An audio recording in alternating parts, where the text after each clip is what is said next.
Halo semuanya, balik lagi, sehat terus, lancar juga kegiatannya. Oke, ini masih mengenai Deddy Sitorus ya. Jadi memang pernyataannya ini menjadi sorotan, apalagi setelah direspon oleh Pak Jokowi. Tidak berhenti di situ, Deddy Sitorus kembali memberikan respon bahwa dia akan mengungkapkan sosok atau siapa utusan yang dimaksud sambil ngajak ngopi ke Pak Jokowi. Padahal tinggal ungkapkan saja ya di media siapa utusan tersebut, clear gitu. Nggak usah berlagak mau ngajak ngopi ke Pak Jokowi. Jadi memang tidak berhenti di situ. Guntur Romli juga ikut bersuara mengenai hal tersebut, yang dimana dia mendukung apa yang dilakukan oleh Deddy Sitorus. Ya, namanya juga satu partai ya, pasti mendukung satu sama lain. Ini sudah jelas ya, Deddy Sitorus, Guntur Romli, Adian, dan yang lainnya itu sepertinya tidak akan berhenti untuk mengait-ngaitkan Pak Jokowi. Ada masalah, Pak Jokowi. Ada ini itu ke Pak Jokowi lagi. Yang intinya memang ya menyalahkan. Bisa disebut seperti itu. Huru-hara yang terjadi ini mengundang respon tentu saja dari netizen. Kemudian ada Bung Adi Prayitno. Dan ada juga Ade Armando. Nah, ini akan sangat menarik. Makanya kita langsung saja lihat videonya. Jadi dari awal kita mengatakan bahwa Mas Hasto adalah tahanan politik, korban dari kewenangan institusi penegak hukum yang memperlakukan beliau sebagai seorang kriminal.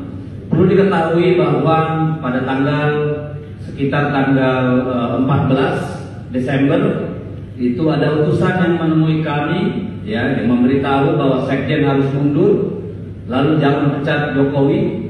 Nah, itu yang dinyatakan oleh Deddy Sitorus ya. Dan ini rame ketika Pak Jokowi merespon hal tersebut karena nadanya itu agak sedikit tinggi ya. Dan setelah Pak Jokowi merespon, Deddy Sitorus ketika ditanya wartawan, dia akan mengungkapkan siapa sosok tersebut sambil ngopi bareng. Nah, itu. Ini dari netizen. Terus ngapain koar-koar di media kalau ujung-ujungnya ngajak ngopi? Masa yang muda ngajak yang tua, siapa lu? Bisa aja ngelesnya. Jadi memang dinilai ngeles ya Deddy Sitorus ini. Termasuk Guntur Romli, kita lihat. Kembali ke pernyataan Bang Deddy, konsekuensi hukum dari pernyataan itu apa gitu kan? Saya mau nanya, apa yang bermasalah dari pernyataan itu apa gitu kan? Kecuali ya Bang Deddy menuduh atau mengira ada utusan Jokowi yang dikirim. Nah, itu baru ada konsekuensi hukum gitu loh. Nah, ini pernyataan datar aja. Dan sebenarnya persoalan ini sudah pernah dibahas ya di acara Bocor Halus, sebuah acara podcast ya. Silakan lagi tonton di situ. Makanya kita juga heran kenapa kok tiba-tiba sekarang Pak Jokowi itu bereaksi sangat keras ya. Kita lihat kan. Bang Deddy Sitorus, Bang Guntur Romli, Pak Hasto dan kawan-kawannya, ingat-ingat kata Pak Bambang Pacul ya, jangan lawan orang baik, jangan lawan orang cantik, kalah kau pasti, jadi jangan lawan Pak Jokowi, rugi kau nanti.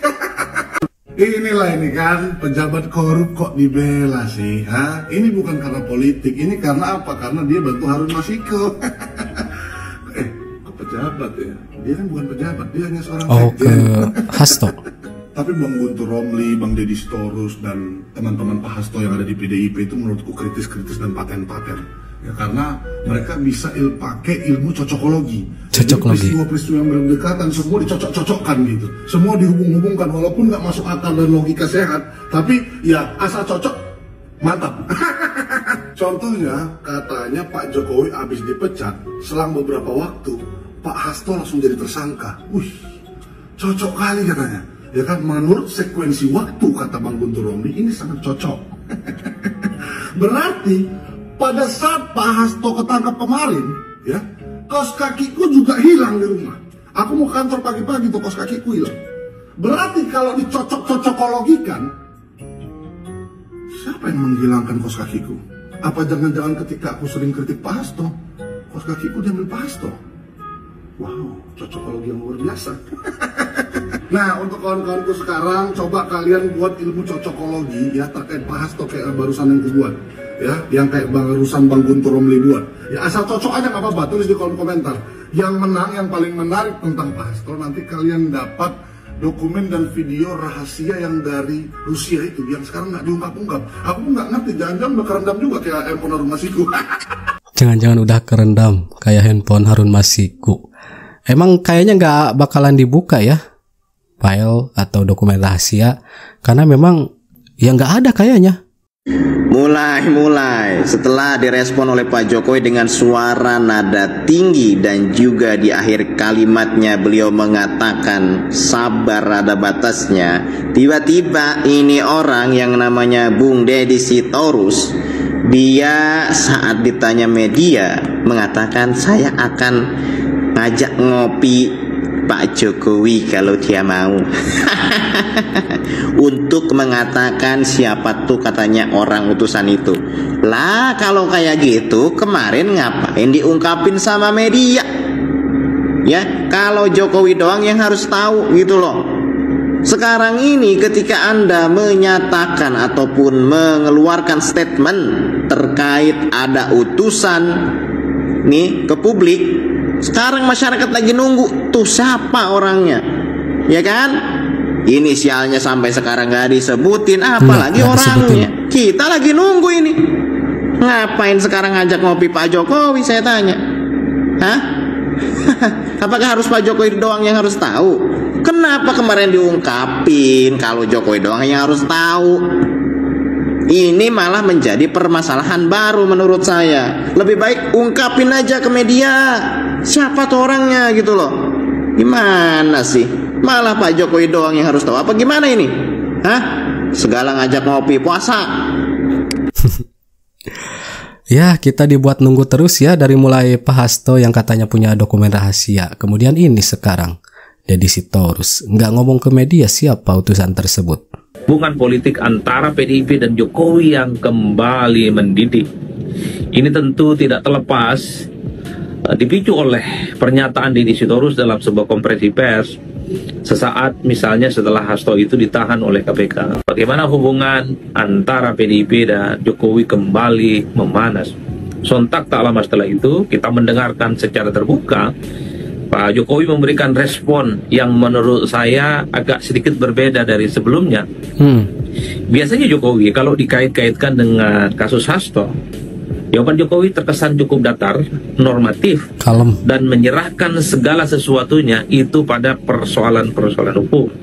Tapi ketika menanggapi pernyataan Deddy Sitorus, Jokowi terkesan secara gestur politik sangat kelihatan tidak happy dan kelihatan sekali sangat marah. Kata kesabaran ada batasnya itu dipahami oleh publik sebagai bentuk kemarahan. Karena sepertinya Jokowi juga sudah mulai tidak tahan. Kalau segala sesuatu yang terjadi dengan PDIP, kalau segala sesuatu yang kemudian terjadi dengan proses-proses hukum kader PDIP seperti Hasto, itu seakan-akan dikait-kaitkan dengan Pak Jokowi. Kalau mau jujur sebenarnya, dari pihak PDIP sebenarnya membantah bahwa yang disebut dengan utusan itu adalah utusan dari Pak Jokowi. Mereka kembali mengutip pernyataan Deddy Sitorus yang mengatakan bahwa Deddy Sitorus itu hanya mengatakan ada utusan yang datang kepada mereka PDIP dan tidak pernah mengatakan misalnya ada utusan yang diutus oleh Pak Jokowi. Itu adalah bahasa ngeles sebenarnya yang dipahami oleh publik. Pernyataan Deddy Sitorus itu tidak secara eksplisit menyebut ada utusan dari Jokowi. Deddy hanya mengatakan ada utusan. Tapi sekali lagi, siapa lagi sebenarnya yang dituduh bisa menggerakkan utusan-utusan orang penting ke PDIP kalau bukan posisi Presiden Republik Indonesia? Makanya tidak mengherankan respon Jokowi dan para relawannya. Bukan tidak mungkin apa yang disampaikan oleh Deddy Sitorus itu akan bertindak pada persoalan-persoalan yang lebih serius, yaitu akan dibawa pada proses-proses hukum. Relawan-relawan Jokowi yang sejak awal tegak lurus bersama dengan Jokowi, selalu konsisten bersama dengan Jokowi, meminta kepada Pak Jokowi tidak membiarkan tuduhan-tuduhan yang disampaikan oleh politisi PDIP seperti Deddy Sitorus itu hanya didiamkan begitu saja, tapi diproses melalui proses-proses hukum, karena itu sudah dianggap fitnah, itu dianggap sebagai hoax, menggiring opini, cenderung membabi buta, dan cenderung merugikan Pak Jokowi secara umum. Tapi itu tadi, sekali lagi, politisi PDIP seperti Guntur Romli mengatakan bahwa sebenarnya Deddy Sitorus itu tidak pernah mengatakan ada utusan dari Jokowi. Deddy Sitorus hanya mengatakan bahwa ada utusan yang datang ke PDIP. Nah, itulah bahasa diplomasi politik yang sebenarnya untuk menghindari delik-delik aduan yang kemudian berintensi mengarah pada tindakan-tindakan yang dinilai melanggar persoalan-persoalan hukum. Itu yang pertama per hari ini. Jadi pada level PDIP sekalipun sebenarnya ingin memberikan klarifikasi yang disebut dengan utusan. Itu bukan utusan siapa-siapa, tapi hanya sebatas utusan untuk berlaku pada masyarakat umum dan tidak menyebut nama orang tertentu seperti Pak Jokowi. Tapi sepertinya relawan Jokowi, termasuk Pak Jokowi sekalipun, siapa lagi yang dituduh menyebut utusan itu kalau bukan Pak Jokowi dan para pendukung. Ketika wartawan kemudian balik bertanya pada Deddy, semula dengan nada melecehkan, Deddy menjawab, "Biasalah Jokowi menjawab begitu, sen kiri belok kanan." Dengan kata lain, dia bilang jawaban Jokowi tidak usah dipercaya. Tapi belakangan dia mengubah jawaban. Kepada media dia bilang dia bisa menyebut nama utusan itu dalam pembicaraan informal dengan Jokowi. Sambil ngopi katanya. Sambil ngopi. Jadi benarkah ada utusan khusus yang datang ke PDIP? Mungkin saja. Tapi masalahnya Deddy ini tidak cukup jantan untuk menyampaikan secara terbuka nama orang itu. Ini mengherankan atau menunjukkan bahwa Deddy ini pengecut atau mungkin juga pembohong. Apa yang harus dikhawatirkan Deddy? Dia itu adalah seorang anggota DPR yang memiliki imunitas. Dengan kata lain, apa yang dia sampaikan sebagai seorang anggota DPR tidak bisa diperkarakan secara hukum. Jadi dia nggak perlu khawatir bahwa kalau dia menyebut nama seseorang, dia bisa diperkarakan secara hukum oleh orang itu. Dia juga datang dari PDIP, partai terbesar di Indonesia. Dia tidak perlu terancam kalau dia menyebarkan informasi yang menyangkut kepentingan orang banyak, walau hal tersebut menyangkut nama baik orang. Jadi kenapa Deddy tidak berani menyebut nama orang itu? Saya duga dia memang dengan sengaja ingin membangun image buruk tentang Jokowi. Dia memang ingin masyarakat menuduh Jokowi berusaha mati-matian menghancurkan PDIP, menjadikan Hasto tersangka atas tuduhan korupsi. Dan ini bukan pertama kali Jokowi dituduh secara keji semacam ini. Sebelum ini kita sudah mendengar bagaimana Jokowi dituduh seolah-olah berusaha agar dia bisa terpilih kembali menjadi presiden untuk ketiga kali. Kita juga sudah mendengar bagaimana Jokowi dituduh seolah-olah menjadi mastermind dari perubahan undang-undang KPK yang membuat KPK tidak lagi independen.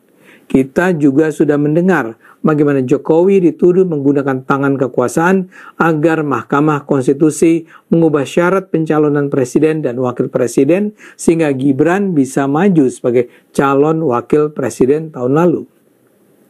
Semua tuduhan itu sudah dibantah dan dibuktikan salah. Tapi PDIP sangat suka menggunakannya secara konsisten untuk menghancurkan Jokowi. Kali ini pun begitu. Nah, itu dia teman-teman videonya ya. Tadi menurut Pak Ade Armando, Deddy Sitorus diduga ingin itu membuat framing buruk tentang Jokowi ya, atau image buruk tentang Jokowi. Jadi memang dari pihak Deddy Sitorus dan kawan-kawan atau PDIP ya selalu konsisten menyebut nama Jokowi, yang artinya memang menyalahkan Pak Jokowi. Kalau memang Deddy Sitorus tidak juga menyebutkan siapa utusan tersebut, ya kayaknya itu bohong sih pernyataannya. Nah seperti itu. Kalau menurut teman-teman gimana? Silahkan tulis di kolom komentar. Oke, saya kira dicukupkan sekian videonya, informasinya. Nanti kita jumpa lagi di video-video selanjutnya. And that's it. Catch you later.